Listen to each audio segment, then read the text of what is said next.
सुनैवती माता जी की जय। जब सुबह होती है, प्रभात होता है, तो उस प्रभात काल की जो प्रभा है वो हमसे कहती है कि मंदिर में आ जाओ।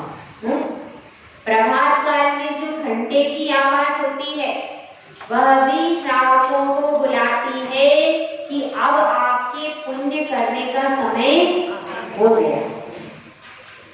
एक प्रभात की वेला ही ऐसी है जिसमें आप पुण्य को कर सकते हैं। दूसरा समय दिन भर में बहुत सारा समय है, लेकिन वह समय आपका पुण्य का समय आप कर भी सकते हो और नहीं भी कर सकते हो। लेकिन सुबह का समय ऐसा है कि उस समय सारी वर्गणाएं पवित्र होती हैं। निशा भी अपनी किरणों को समेटकर जा चुकी होती है और सुबह का समय होता है, सारा वातावरण अच्छी वायु से पवित्र हो जाता है। और उस समय पर जब हम भगवान का दर्शन करते हैं, पूजन करते हैं, अभिषेक करते हैं, तो यह विशेष वर्गणाएं हमारी शरीर में प्रवेश करती हैं और उससे शरीर अपने आप स्वस्थ हो जाता है। तो इसलिए इस सुबह की प्रभा का फायदा उठाना चाहिए। जो जो लोग इस सुबह की ऊर्जा का लाभ उठा लेते हैं उनके जीवन में सारे संकट धीरे धीरे कट जाते। भले ही अभी इस पर्याय में आपको संकट नजर आ रहे हैं, वो क्यों नजर आ रहे हैं कि हमने पिछली पर्याय में धर्म नहीं किया, अब इस पर्याय में धर्म को कर रहे हैं, तो भविष्य में क्या होगा? तो भविष्य में हमारे लिए सारी विपत्तियां समाप्त हो जाएंगी। तो इसलिए देखिए हम आगे बढ़ रहे हैं। कौन से कहां तक हो गया था? आचौर्यानुव्रत चल रहा, इसके अतिचार, ठीक है। आचौर्यानुव्रत के अतिचार अब लिखना है, निकाल लीजिए। आचौर्यानुव्रत व्रत के अतिचार कौन से होते हैं? सबसे पहला है चौर प्रयोग। चौर प्रयोग,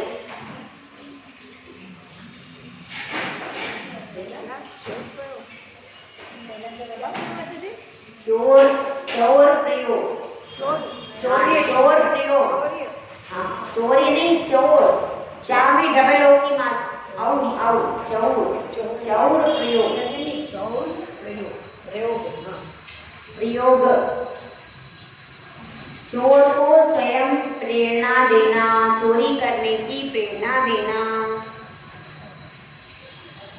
चोर को चोरी करने की प्रेरणा देना, दिलवाना अथवा अनुमोदना करना, ये चोर प्रयोग के अंतर्गत आता है। उसको कहना ऐसा ऐसा सामान उसका वहां पर रखा है, तुम उसका सामान वहां से लेकर के आ जाओ। खुद नहीं कर रहे, क्या कर रहे हैं? चोर को बुला करके उससे कह रहे हैं वहां से सामान चुरा कर ले आओ। ये क्या हो गया? करवा रहे हैं। और किसी ने चोरी का माल कोई चुरा कर दिलाया, आपको पता है, देखो मैं उस सेठ के यहाँ पे गया था, वहां से ये सारा उसका सोना जेवर सब लेके आए। आपने कहा बहुत अच्छा किया। क्या हो गई? अनुमोदना हो गई। आपने कहा तुमने बहुत अच्छा किया, उसके यहाँ से चुरा के ले आए। तो ये क्या हो गया? कृतकारी अनुकरणा। तो अपने को ना तो प्रेरणा देनी है चोरी करने की और ना उसको करवाना है किसी से, ना अनुमोदना देना। तो चोर प्रयोग में ये चीजें आती हैं। तो कभी भी किसी ऐसे चोर व्यक्ति हो, इनकी संगति में रहना ही नहीं चाहिए। अगर कोई चोर व्यक्ति हो तो उसकी संगति करना ही नहीं चाहिए।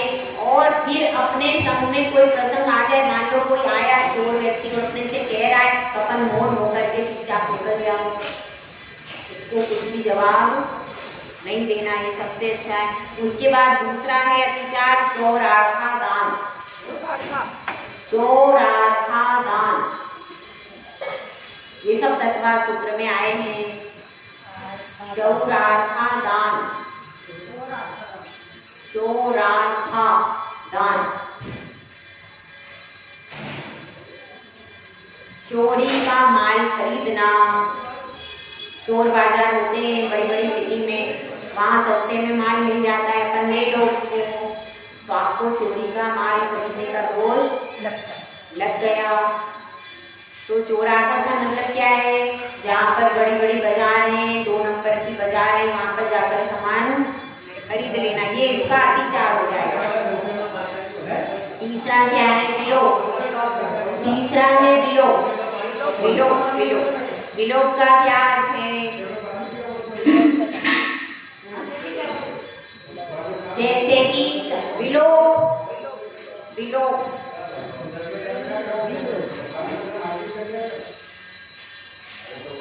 राज आज्ञा के विरुद्ध वस्तु को खरीदना। अब वहाँ पर क्या है? सोना इतना लेना चाहिए, इससे ज्यादा सोना आप बाहर से नहीं ला सकते, तो फिर अपन क्या कर रहे हैं?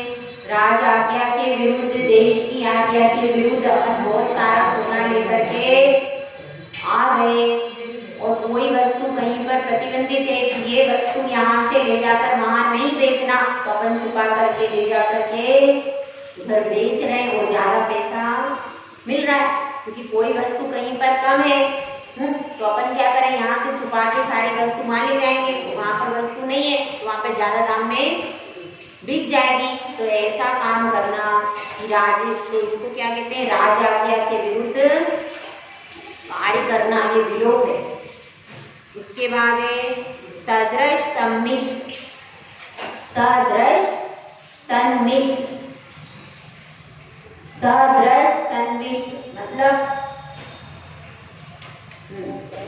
मिलावट करना। सदृश सन्मिश्र।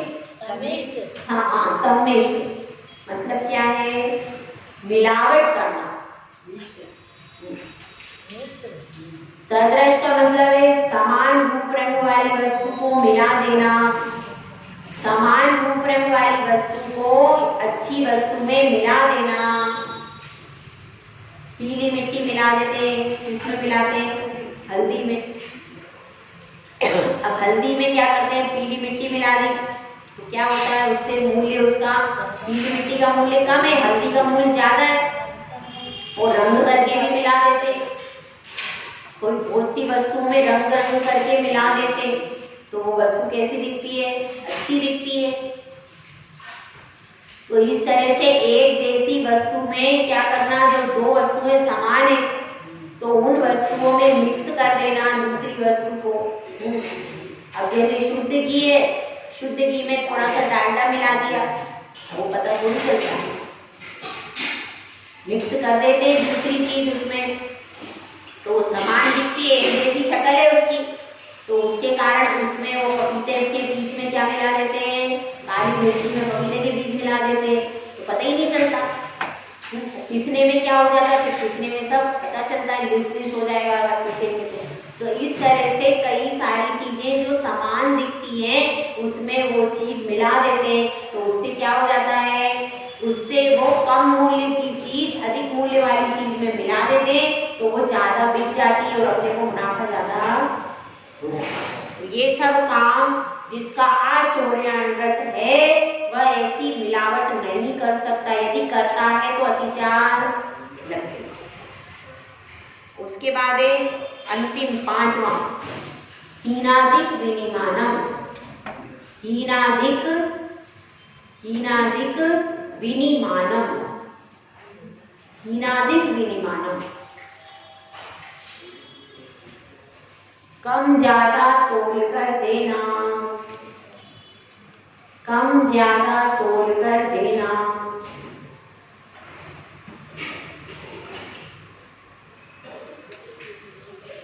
कम ज्यादा तोल कर देना में क्या हो जाएगा? जब उसकी लेने की बारी आई तो क्या करता है? अधिक तोल देता है तो ज्यादा उसको मिल जाता है, और जब देने की बारी आई तो कम तोल के देता है तो उसको कैसा मिलता है? सामने वाले को कम मिलता है, उसको फायदा ज्यादा हो जाता है। इस तरह से क्या करते हैं? कम ज्यादा तोल करके देता है। तो ऐसा भी काम आचौर्यान्व्रत का धारी है, वह जितना है उतना ही देता है, कम ज्यादा नहीं करता। ये हो गए आपके आचौर्यानुव्रत के अतिचार। बीच में पेज छोड़ रहे हैं कि नहीं डायरी में? कहा था मैंने पहले। अब आ गया ब्रह्मचर्यानुव्रत।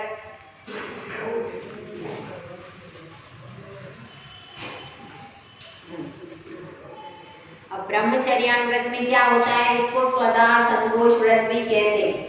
अपनी पत्नी को छोड़ करके, अपने पति को छोड़ करके अन्य स्त्रियों के प्रति आकांक्षा नहीं करना। तो इसकी परिभाषा लिख लो। जो पाप के भय से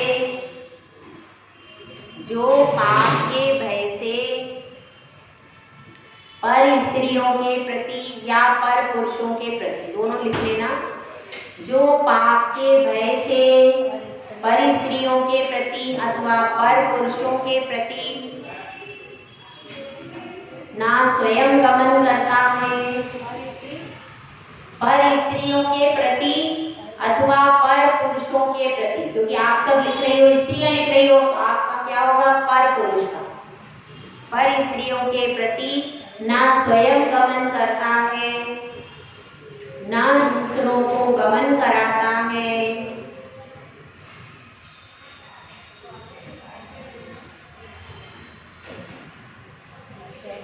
ना अनुमोदना करता है, ना स्वयं गमन करता है पर स्त्री के प्रति, ना दूसरों को गमन कराता है और ना अनुमोदना करता है।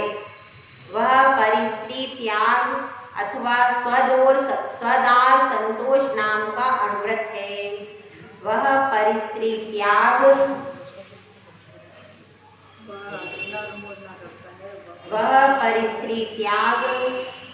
अथवा स्वदार संतोष नाम का अनुव्रत है।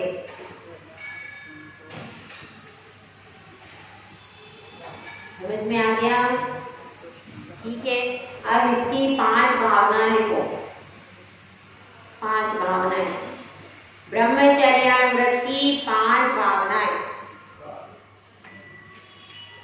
स्त्री राग कथा श्रवण,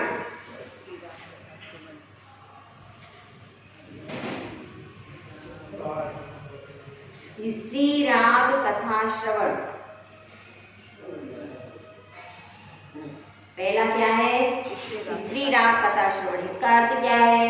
स्त्रियों को में राग बढ़ाने वाली कथाओं को सुनना, ठीक है, जिससे स्त्रियों के प्रति अपना राग बढ़ता है, ऐसी कथा को सुनना। दूसरी भावना,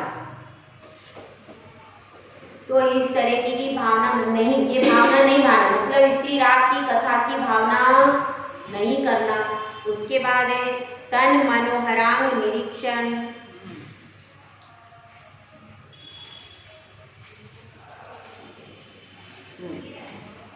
तन मनोहरांग निरीक्षण, स्त्री के मनोहर अंगों को देखना, नहीं देखना, स्त्री के मनोहर अंगों को नहीं देखना।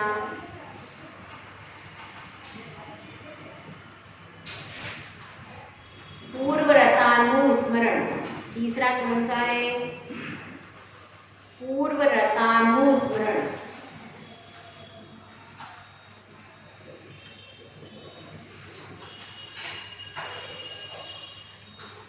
पूर्व में भोगे गए भोगों का स्मरण करना।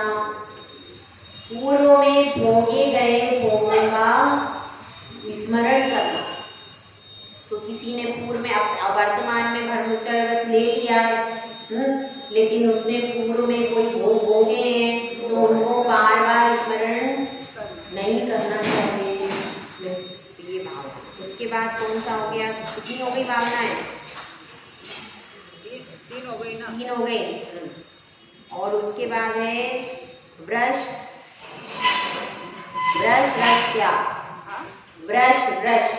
ब्रशअप लिखते हैं, उसमें खाली ब्रश लिखते।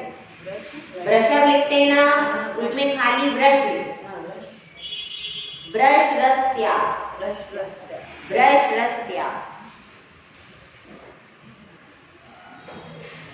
रस त्याग का अर्थ है गरिष्ठ रस का सेवन नहीं करना। गरिष्ठ रस का मतलब क्या है? ऐसा भोजन है रसदार जो हमें पचता नहीं है और उससे हमको क्या हो जाता है, हमारे मन में विकार उत्पन्न हो जाता है। तो अलग अलग प्रकार की अत्यधिक मात्रा में मेवा खा लेने से भी वो गरिष्ठ हो जाती है और दिमाग में गर्मी चढ़ जाती है। तो ऐसा भोजन जिसको करने से दिमाग में गर्मी चढ़ जाती है, मन में विकार आ जाते हैं, उसको कहते हैं भ्रष्ट रस। तो ऐसा भोजन नहीं करना, सरल सात्विक आहार करना चाहिए जिससे दिमाग में गर्मी चढ़ जाए, अपना मन चंचल हो जाए, ऐसा आहार नहीं करना चाहिए। तो ये भ्रष्ट त्याग। उसके बाद है इष्ट रस त्याग। इष्ट रस त्याग इसको किस तरह से करेंगे कि जैसे हमको क्या पसंद है, मीठा पसंद है, रसगुल्ला ज्यादा पसंद है, तो अपन ने क्या किया, 1 किलो खा लिया, क्या होगा, तबीयत खराब हो जाएगी और कोई आपका धर्म ध्यान बिल्कुल। तो इष्ट रस को भी सीमित मात्रा में ही सेवन करना, अत्यधिक मात्रा में सेवन नहीं करना। तो सर्वोत्तम क्या है, जो ब्रह्मचर्य की साधना करना चाहता है उसको इष्ट रस का त्याग करने का अभ्यास करना चाहिए। कि मैं भी हम शक्कर के बिना खा ही नहीं सकते हैं, ऐसा नहीं होना चाहिए। जिसको अभ्यास करना है तो कम से कम हफ्ते में 1 दिन शक्कर का त्याग करो। और जैसे इष्ट रस छूटता है तो अपना इंद्रियों के प्रति कंट्रोल आ जाता है, इसलिए इष्ट रस का कम से कम 1 दिन त्याग करो। तो ये इष्ट रस, और इष्ट रस का अत्यधिक मात्रा में सेवन नहीं करना, नहीं तो अपने को क्या होगा, इंद्रिय चंचल हो जाएगी। तो ये दोनों चीजें, इष्ट रस का कम से कम 1 दिन त्याग करो और उसको सेवन भी करना पड़े, कभी शरीर में कोई रोग है, करना पड़ रहा है तो सीमित मात्रा में करो। ये हो गया। उसके बाद है स्वशरीर संस्कार त्याग। ये है 5वीं भावना। 6 हो गई, 5वीं है इष्ट रस का त्याग। प्रश्न देखो, स्त्री राग कथा श्रवण, तन मनोहराग निरीक्षण, पूर्व रतानुस्मरण, और ये एक ही है, भ्रष्ट रस त्याग, इष्ट रस त्याग, ये एक ही है, ये अलग अलग नहीं है। ठीक है। और उसके बाद है स्वशरीर संस्कार त्याग। स्वशरीर संस्कार त्याग, संस्कार, स्वशरीर संस्कार त्याग।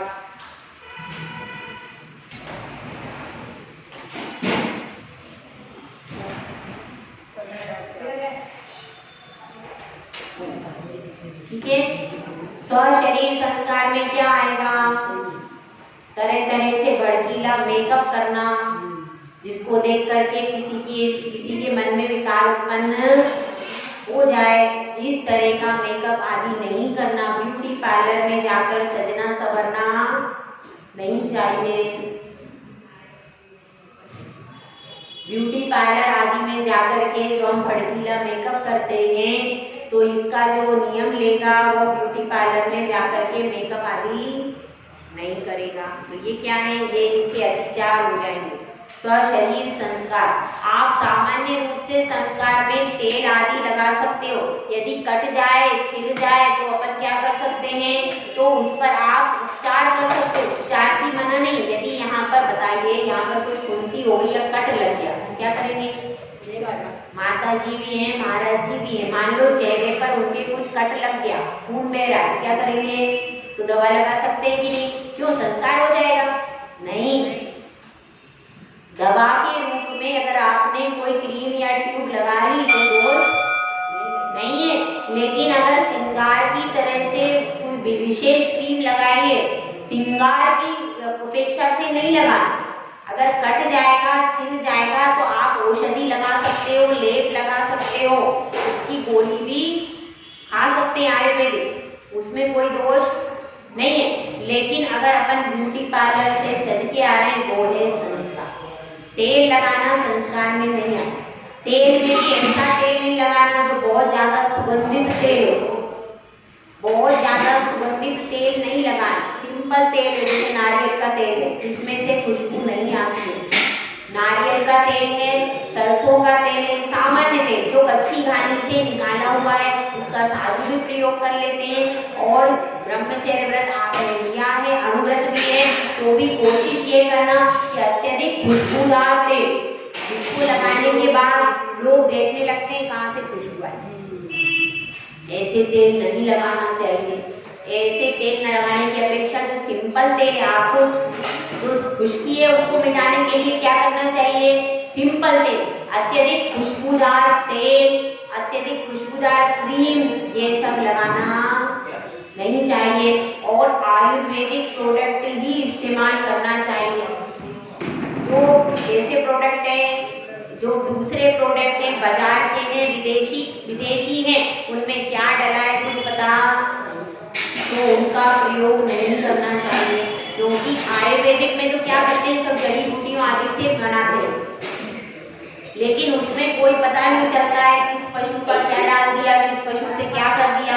तो ऐसे सौंदर्य प्रसाधनों को यूज नहीं करना चाहिए। ये आएगा आपका स्वशरीर संस्कार, ये हो गया आपका पूरे 5 हो गए, 5 भावना। ये क्या है?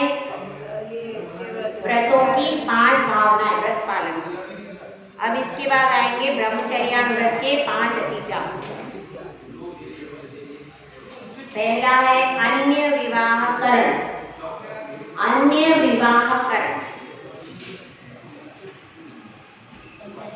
अपने परिवार को छोड़कर दूसरों का विवाह कराना।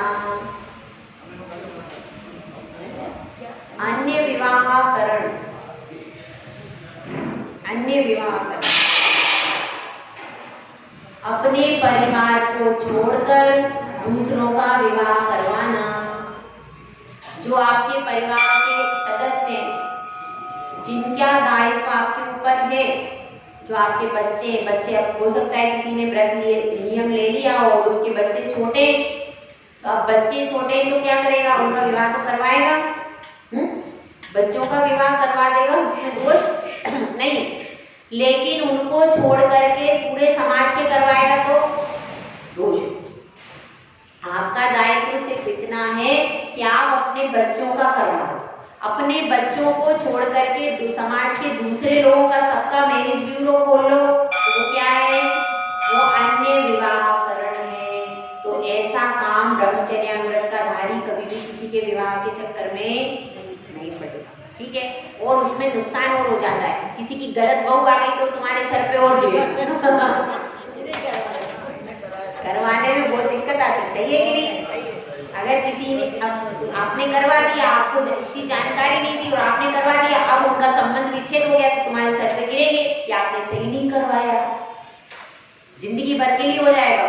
इसलिए ऐसे संबंध करवाने में बहुत पीछे ही हटना चाहिए। ये हो गया। उसके बाद है अनंग क्रीड़ा। अनंग क्रीड़ा,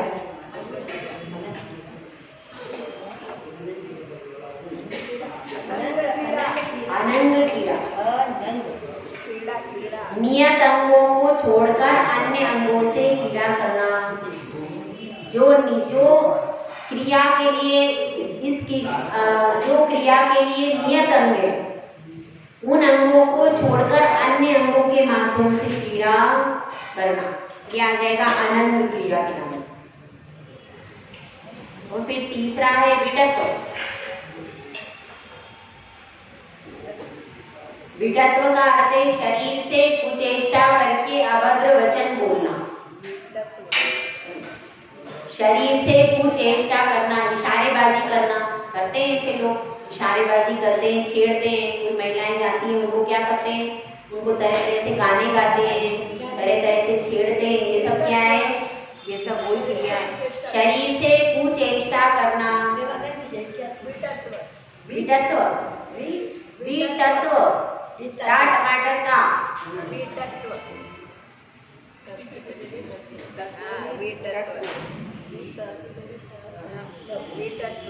विटत्व का अर्थ क्या है, शरीर से कुचेष्टा करना और अभद्र वचन बोलना, ये सब विटत्व। उसके बाद है विपुल तृषा।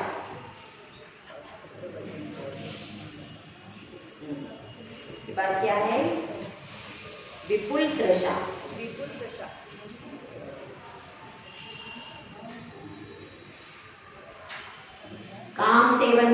तीव्र अभिलाषा, काम सेवन की तीव्र अभिलाषा, इसको कहते हैं विपुल तृष्णा।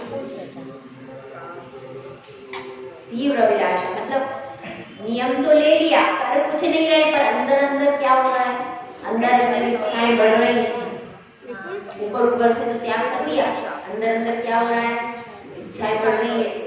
तो अंदर अंदर अपन वो हो रहा है, तो अंदर अंदर इच्छा है तो उसको भी धीरे धीरे शांत करना पड़ेगा। तो इसलिए विपुल मतलब तीव्र अभिलाषा, उसकी ऊपर से उसने त्याग कर दिया, अंदर अंदर उसकी अभिलाषा हो रही है तीव्र। इत्वरिका गमन, पांचवा क्या है, इत्वरिका, इत्वरिका, इत्वरिका गमन, इत्वरिका गमन, व्यभिचारिणी स्त्रियों के पास में जाना आना, व्यभिचारिणी स्त्रियों के पास आना जाना। जिन स्त्रियों का चारित्र व्यवस्थित नहीं है उनके पास में उठना बैठना भी नहीं चाहिए, तो उनके पास आना जाना भी नहीं करना चाहिए।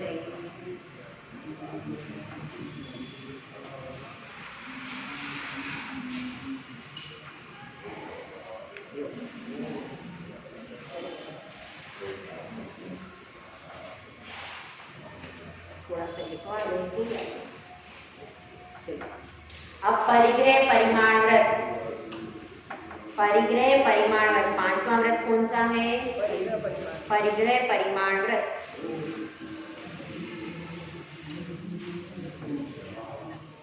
अब इसका अर्थ लिख लो, धन धान्य आदि,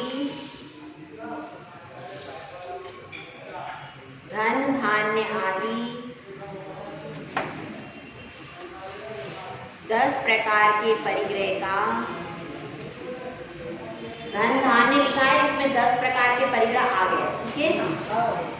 धन धान्य आदि 10 प्रकार के परिग्रह का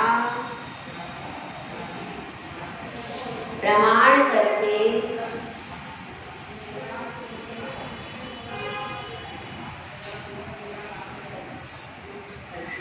उससे अधिक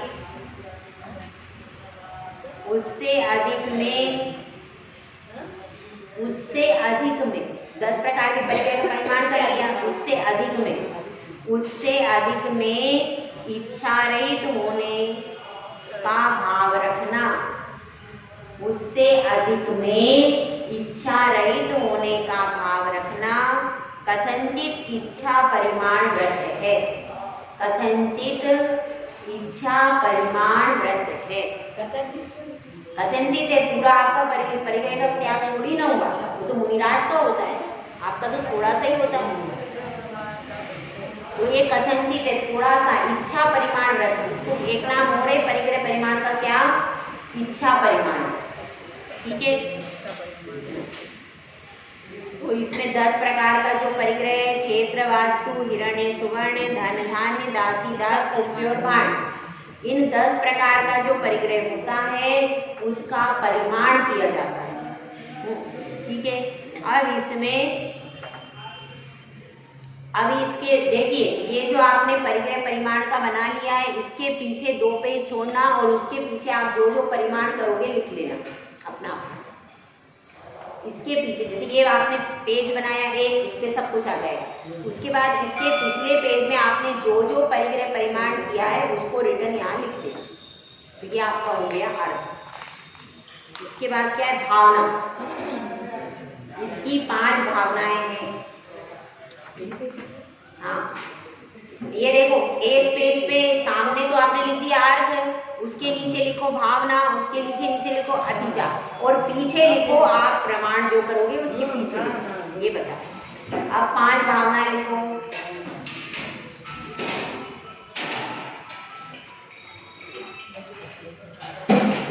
पांच इंद्रियों के मनोज्ञ और अमनोज्ञ, मनोज्ञ और अमनोज्ञ विषयों में 5 इंद्रियों के मनोज्ञ और अमनोज्ञ विषयों में राग द्वेष नहीं करना। 5 इंद्रियों के मनोज्ञ और अमनोज्ञ विषयों में राग द्वेष नहीं करना। ये क्या है? 5 भावनाएं हर इंद्री का लगाना पड़ेगा। जैसे स्पर्शन इंद्री के मनोज्ञ विषय कौन से होते हैं? कठोर है, नरम है, ये सब चीजें होती, हल्का भारी रूखा चिकना, ये सब स्पर्शन इंद्री के विषय। तो जो मनोज्ञ विषय है उसमें राग नहीं करना और अमनोज्ञ विषय उसमें द्वेष नहीं करना। उसके बाद कौन सी इंद्री आएगी? रसना इंद्री। रसना इंद्री में भी खट्टा, मीठा, कड़वा, कसायला, कैसा, इन सब में भी अपने को क्या करना? इन सब में भी राग द्वेष नहीं करना। ये दूसरी हो गई रसना इंद्री। और फिर आएगी घ्राण इंद्री। सुगंध और दुर्गंध हो तो उसमें भी राग द्वेष नहीं करना। उसके बाद घ्राण चक्षु इंद्री। चक्षु इंद्री में भी किसी को कोई चीज पसंद आती है, किसी को कोई चीज पसंद आती है, तो उसमें भी अपना राग द्वेष होता है कि नहीं? होता है। बाजार में भी जाते हैं, साड़ी खरीदते हैं, सबको एक साड़ी पसंद आ जाती है क्या? किसी को कोई पसंद आती है, किसी को कोई। तो इसलिए से उसमें भी अपन कुछ पसंद करते हैं, कुछ नहीं करते, तो उसमें राग द्वेष नहीं करना। उसके बाद देखिए ये 5 इंद्रियों के लगाने, स्पर्शन, रसना, घ्राण, चक्षु और कर्ण। सुनने के लिए कोई कर्कश वचन बोलता है, कोई मीठे बोलता है, कोई संगीत अच्छा होता है, कोई संगीत खराब भी होता है, तो उसमें भी सुन करके राग द्वेष नहीं करना। ये हो गई 5 इंद्रियों के विषयों के त्याग की 5 बातें। अब इसके बाद अतिचार लिखो। अतिवाहन इसके एक ही है क्या? ये 5 का लगा लो ना ऐसे। अच्छा, इंद्रियों का स्पर्शन, रसना, घ्राण, चक्षु और कर्ण मैंने सब बता दिया। 5 का ऐसे। 5 के इष्ट और अनिष्ट विषयों में राग द्वेष नहीं करना। अतिवाहन। अतिवाहन पहला अतिचार है, अतिवाहन। दूसरा है अति संग्रह। तीसरा है अति विस्मय। पहला कौन सा है? अति वाहन। दूसरा अति संग्रह, अति विस्मय और लोभ, अति लोभ और अति भार वाहन और अति भार वाहन। ये इसके 5 अतिचार हैं। ठीक है, ये पूरा विश्लेषण कर लेता हूँ। अभी आपने सब नाम लिख लिए, इसका विश्लेषण कर लेता हूँ। अति वाहन पहला, उसके बाद अति संग्रह, अति विस्मय, अति लोभ और अति भार वाहन। ये इसके 5 अतिचार हैं परिग्रह परिमाण। और अब आप इसको थोड़ा सा समझ लीजिए, परिग्रह परिमाण हमको कैसे करना है। अब मैं ये आपको थोड़ा समझाती हूँ। ये अपने पास पिछला पेज है, इसमें पहली जगह पर लिखो, पहला कौन सा है? क्षेत्र। पहला कौन सा है? क्षेत्र। यहाँ पर क्षेत्र लिखो। क्षेत्र में आपने कितने प्लाट अपने पास में रखने हैं उन सबको लिख दो। अभी घर पे बैठ के करना, अभी पहले सुन लो। पहले क्या लिखोगी? क्षेत्र। उसके बाद फिर उसमें क्षेत्र में अपना लिख दिया, प्लाट है, जो भी खाली जमीन है उसका यहाँ पर लिख देना। उसके बाद वास्तु में क्या लिखेंगे? मकान, दुकान, फैक्ट्री, जो भी कंस्ट्रक्शन आपका बना हुआ है, अस्पताल, जो भी कंस्ट्रक्शन आपके पास है वो किस में लिखेंगे? वास्तु में। जितने आपको रखने एक बार रख लेना। इसमें एक बार मैक्सिमम लिमिट तो बन जाती है, फिर वो कम हो सकती है पर बढ़। जैसे आपने 10 रखे, 10 आपने मकान रखे या 10 दुकान रखी, तो अब आप चाहो कि 11वीं रख लूँ तो नहीं होगी। हाँ, 10 के बाद आप घटाते घटाते 1 पे आ जाओ, 1 का भी त्याग कर दो, वो सब हो जाए। मतलब ऊपर बढ़ता नहीं है, नीचे से घट सकता है। ठीक है, हमने थोड़ी रखी, 150 ने रखी। 150 ने थोड़ी रखी। आपके नाम से जो होगा उसका दोष आपको लगेगा। नाम से होता है तो लगता है। अब ये घर में तो आप जिंदगी भर रहो तो घर ऐसा थोड़ी दोष लगेगा। अगर आपके नाम से मकान दुकान है तो जो आपके नाम पे उसका ही दोष लगेगा। घर पे तो 50 लोग ले रहे हैं, 50 को थोड़ी दोष लगेगा। जो जिसके नाम पर मकान है, जिसके नाम पे रजिस्ट्री है, उसको दोष लगता है। ठीक है, क्षेत्र हो गया, वास्तु हो गया, और तीसरा कौन सा है? क्षेत्र, वास्तु, हिरण्य। हिरण्य यानी चांदी। चांदी कितने तोला आपको रखना है, कितनी चांदी रखना है, इसका प्रमाण आपको जीवन भर के लिए करना। अच्छे सोच समझ करके एक बार प्रमाण हो जाएगा, प्रमाण फिर बढ़ नहीं सकता, ध्यान रखना। और ऐसा कर सकते हो, यदि आपने प्रमाण रखा था 25 तोले का और फिर उसके बाद कोई कारण बना कि आपके पास ज्यादा चांदी आ गई, तो आप अपने बेटों में, बच्चे में, किसी में, पति में अथवा रिश्तेदारों में, अपनी मम्मी मौसी कहीं भी ट्रांसफर कर दो। आपके पास उतनी रहेगी। आपने अगर बहू के लिए, बहू के विवाह के लिए, मतलब बेटे के विवाह के लिए या बेटी के विवाह के लिए अपने पास में चांदी रख रखी है, ये बेटे के विवाह के निमित्त खरीद, उसका दोष आपको नहीं लगेगा। समझ में आई बात? अगर ऐसा हो जाता है, आपकी तो 25 तोला ही थी, लेकिन आपको विवाह करना है तो विवाह के लिए आपने जेवर ला करके रखे, तो फिर क्या होगा? उसका उसमें आप लिख दो कि या समझ लो कि भाई ये उसके ही निमित्त किए। अगर उस चांदी को आप पहन लोगे तो उसको आप नहीं पहन, वो तो उसी का है, बहू के लिए या बेटी के लिए आया है, उसको आपने अपने पास रखा है, अपने घर में भी रखा, क्योंकि विवाह करोगे तो पहले से लाके रखना ही पड़ेगा। तो आपने रखा है तो आपको दोष नहीं, लेकिन अगर आपने उसको पहन लिया तो फिर आपको दोष लगेगा। तो उसको ला करके आप घर में रख सकते हो और जब उसका विवाह हो तो उसको दे सकते हो, उसमें कोई दोष नहीं। लेकिन अगर उस सोना चांदी को आप स्वयं पहनने में उपयोग करने लगे तो आपको दोष लगेगा। ऐसा ठीक है। क्षेत्र, वास्तु, हिरण्य, सुवर्ण, ऐसे ही सोने का भी करना। चांदी के बाद क्या आ गया? सोना। तो सोने का भी ऐसे ही प्रमाण करना है कितना सोना हमको रखना है। हिरण्य, सुवर्ण, धन, धन में कैसे करना है? जो भी आपके पास आपके नाम पे बैंक बैलेंस कितना है, इसकी खबर आपको होना चाहिए और आप अपना निर्धारित कर लो कि हम इतना रखेंगे, इससे ज्यादा नहीं रखेंगे। उससे ज्यादा, जैसे अपन ने जो प्रमाण रखा है 1 लाख का प्रमाण मान लो रखा, अब 1 लाख से ऊपर पैसे आ रहे हैं तो उसको अपने परिवार में ट्रांसफर आपको करना है। वो आप अपने खाते में अपने नाम से नहीं रख सकते, ऐसा। तो इसमें मैक्सिमम आप एक लिमिट रख लो कि भाई इतना पैसा मेरे अकाउंट में रहेगा, इससे ज्यादा पैसा मेरे अकाउंट में नहीं रहेगा, ऐसा प्रमाण किया जाता है। तो आपके बैंक अकाउंट जो है, उस बैंक अकाउंट का ही आपको यहाँ पर दोष लगेगा। दूसरे के है तो दूसरे का आपको दोष नहीं लगेगा। तो इसमें आपको अपना बैंक पासबुक में देखना पड़ेगा मेरे नाम पर कितना बैंक बैलेंस है और कितना आपको रखना है। आप कितना भी रख सकते हैं, स्टार्टिंग है तो आप चाहे जितना रख लो, लेकिन वो एक लिमिट तो बना लो कम से कम। अब किसी ने 1 करोड़ की लिमिट बनाई, बोले 1 करोड़ से ज्यादा क्या करेगा? तो कम से कम एक लिमिट बना लो। उसके बाद क्या करते हैं, धीरे धीरे उस लिमिट को कम करते जाओ। कितना रखना है? 10 करोड़, 20 करोड़, ठीक है। तो अब उसको एक लिमिट बना ली। अब उस लिमिट में धीरे धीरे क्या करते जाओ, जैसे कि अब अपने को लग रहा भैया अपने बच्चों की शादी हो गई है, अपने को क्या करना, तो थोड़ा थोड़ा फिर अब पहले इतना रखा था, अब उसमें पहले अपन ने 1 लाख रखा था और अपन ने 50,000 अपने बैंक में रख लिया।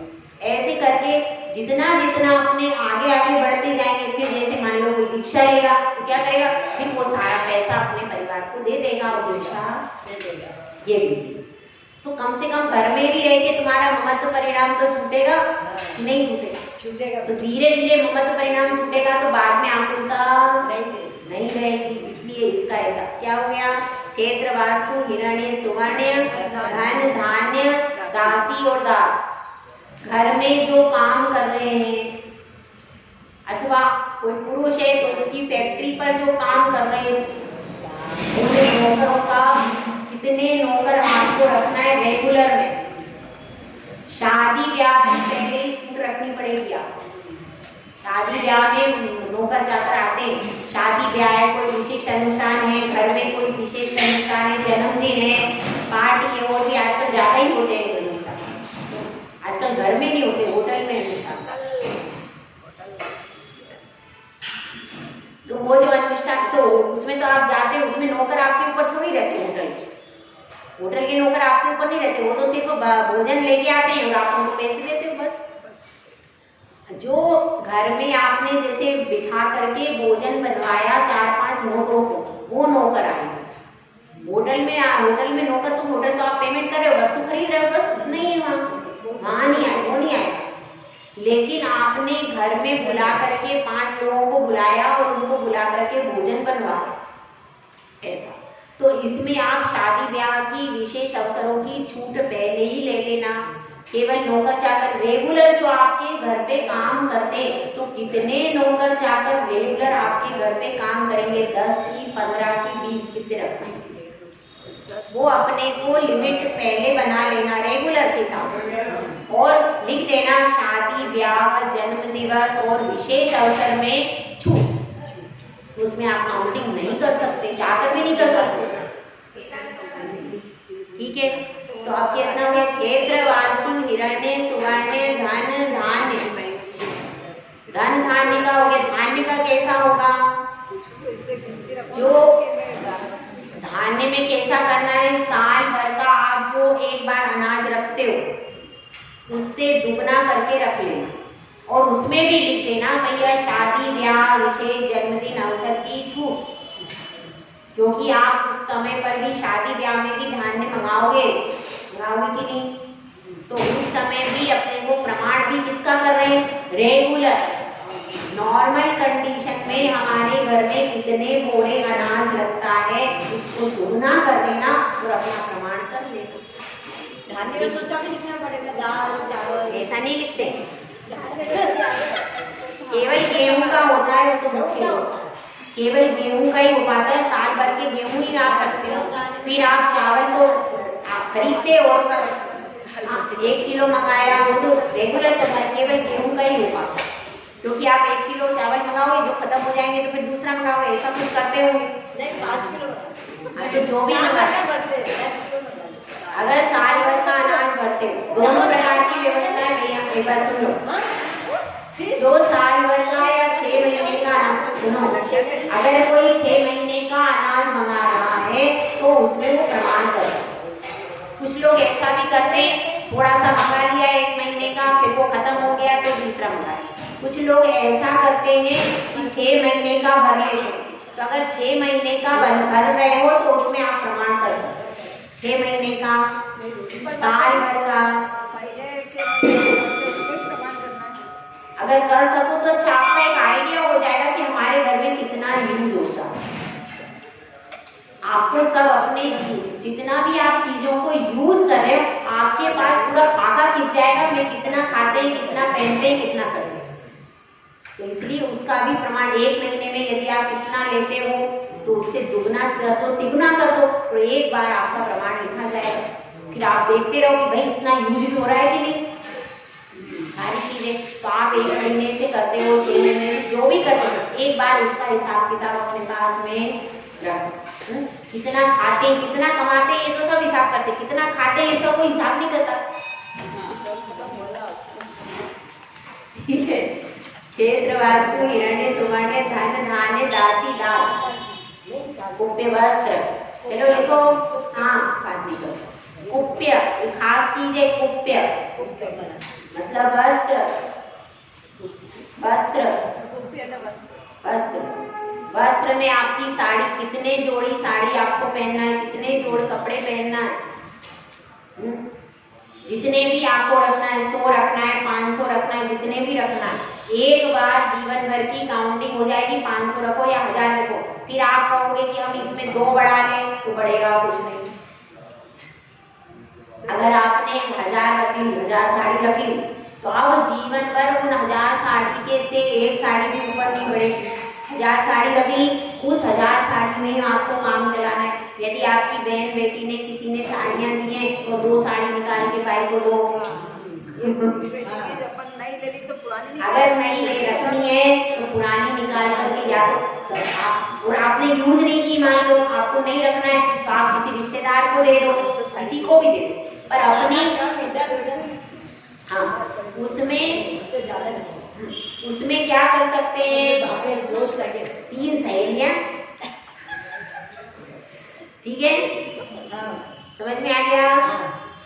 साड़ियाँ, इसमें साड़ी का भी प्रमाण होता है और किस किस का प्रमाण होता है, आपका जो बिस्तर है जिस पर आप गादी, तकिया, कंबल, रजाई, हाँ ये सब कुप्पे में आएगा।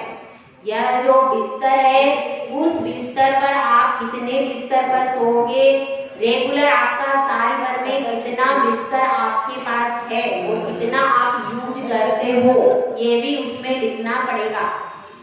शादी ब्याह की छूट रखेगी, क्योंकि आप कहीं पे किसी दूसरे के घर गए, वहाँ की छूट रहेगी, वही तो बोल रही हूँ मैं।